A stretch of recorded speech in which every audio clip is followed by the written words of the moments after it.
आप सबन को राधे राधे। तो मेरे ठेठ देहाती चैनल पर आप सभी का स्वागत है। तो हमारे भारत में असंख्य नदियों का उद्गम होता है और ये पवित्र नदियाँ, पवित्र स्थल सब हमारे धरती की अमूल्य धरोहर है। और जब भी हम किसी बात को लेकर के परेशान होते हैं ना, या कोई बहुत ही कष्टदायक परिस्थितियों से गुजर रहे होते हैं, तब ना तो किसी से बात करने का मन करता है और उस वक्त दुनिया की चमक दमक भी दिलो दिमाग में चुभने लगती है। और उस वक्त असली वाला सुकून या तो छत पर बैठकर चांद तारों को निहारने में आता है, या पवित्र स्थलों, मंदिर घाटों, जहाँ पर लोग सिर्फ ईश्वर की आस्था के लिए, दर्शन के लिए जाते हैं। तो मुझे भी ना बचपन से लेकर कॉलेज लाइफ तक रात में एकदम अकेले में छत पर बैठकर चांद तारों को निहारना बहुत अच्छा लगता था। और न कई बार तो मैं तारे गिनते गिनते इतना थक जाती थी कि सो भी जाती थी। तो आज मैं आपको ऐसी ही पवित्र नदी के बारे में बताऊंगी जो कि दिल्ली एनसीआर के करीब गंगा स्नान एवं आस्था का प्रतीक है, जो कि दिल्ली एनसीआर के करीब है एवं गंगा स्नान और आस्था का प्रतीक है। और यहाँ पर जाकर असीम शांति एवं सुकून का अनुभव होता है और इसको छोटा हरिद्वार कहते हैं। तो ये मुरादनगर गाजियाबाद में स्थित है। मेरे घर से महज 30 मिनट का रास्ता है। तो चलिए इस पवित्र धाम की यात्रा शुरू करते हैं। तो मुरादनगर में एक नहर है जिसको एकदम गंगा का रूप दिया गया है और यहाँ पर प्रतिदिन शाम को गंगा आरती होती है। इस आरती में शामिल होने के लिए बहुत दूर दूर से भक्त आते हैं। और छोटा हरिद्वार दिल्ली एनसीआर से 30-40 किलोमीटर दूर है। इसको एकदम हरिद्वार की तरह ही बनाया गया है एवं हरिद्वार की नदियों का जल इस नदी में आकर गिरता है। और दिल्ली के आनंद विहार से छोटे हरिद्वार की दूरी लगभग 35 किलोमीटर दूर है। तो आप ट्रेन या बाई रोड भी आसानी से वहां पर पहुंच सकते हैं।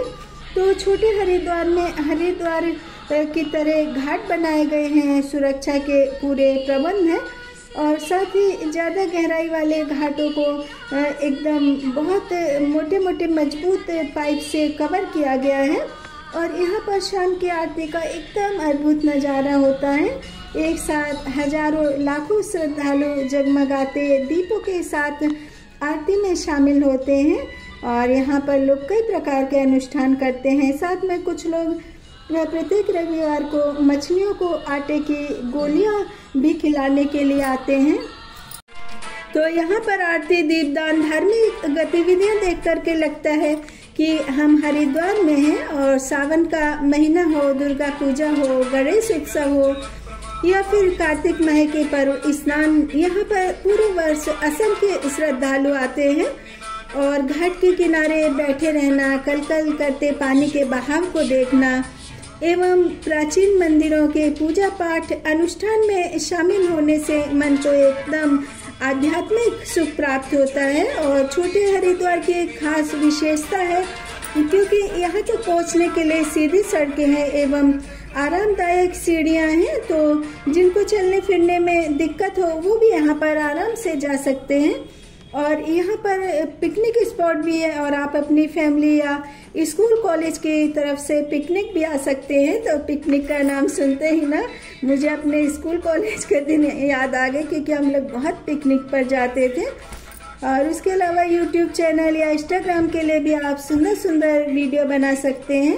तो छोटा हरिद्वार एक धार्मिक स्थल के साथ साथ एक पर्यटन स्थल भी है और छोटा हरिद्वार मुरादनगर शहर के विकास में भी काफ़ी ज़्यादा सहायक है। और घाट के आसपास काफ़ी सारे स्थानीय ढाबे हैं। तमाम सुविधाओं के बाद भी आप गंगा में स्नान करने के लिए गहरे घाट पर न जाएं और अपने छोटे बच्चों को अपने साथ में रखें क्योंकि माता पिता की थोड़ी सी भी लापरवाही बच्चों पर भारी पड़ सकती है। और जैसे कि हम सभी जानते हैं कि जो कुछ भी हमको मिलता है प्रकृति से मिलता है और ये पवित्र नदियाँ हमारे भारत की पहचान है। तो हमको इन नदियों की स्वच्छता का पूरा ध्यान रखना चाहिए क्योंकि हम पर्यावरण को जो कुछ भी देते हैं वही हमको दुगना करके मिलता है। और यदि हम पर्यावरण को नुकसान पहुंचाते हैं तो ये भी हमको दुगना करके बहुत भारी क्षति पहुंचाता है, जैसा कि आप बारिश में देखते हैं। और यदि आप दिल्ली के एनसीआर में रहते हैं, किसी पवित्र यात्रा पर जाना चाहते हैं, टाइम की शॉर्टेज है या कोई भी वजह है कि आप नहीं जा सकते, तो छोटे हरिद्वार में आपका स्वागत है। यहाँ पर पवित्र घाटों, प्राचीन मंदिरों के दर्शन करके आध्यात्मिक चिंतन का अवसर प्राप्त होता है। एवं छोटा हरिद्वार दिल्ली से मात्र 30 किलोमीटर की दूरी पर है और मेरा जबलपुर शहर सिर्फ पहाड़ों एवं घने जंगलों से पहले एकदम घिरा हुआ था, लेकिन जैसे जैसे विकास के कार्य आगे बढ़े, लोगों को रोटी कपड़े के साथ अपने खुद के घर की जरूरत ज्यादा लगने लगी। तभी से लोग सस्ते दाम में प्लॉट लेकर पहाड़ों के आसपास ही घर बनवा लेते थे और हमारे घर के भी चारों तरफ पहाड़ थे, तो लोग छत पर घूमने जाया करते थे। तो उस वक्त में 20-20 फीट ऊंचे सरपट पहाड़ों पर जाना ज़्यादा पसंद करती थी और सरपट पहाड़ों पर जाने के लिए बहुत बैलेंस चाहिए।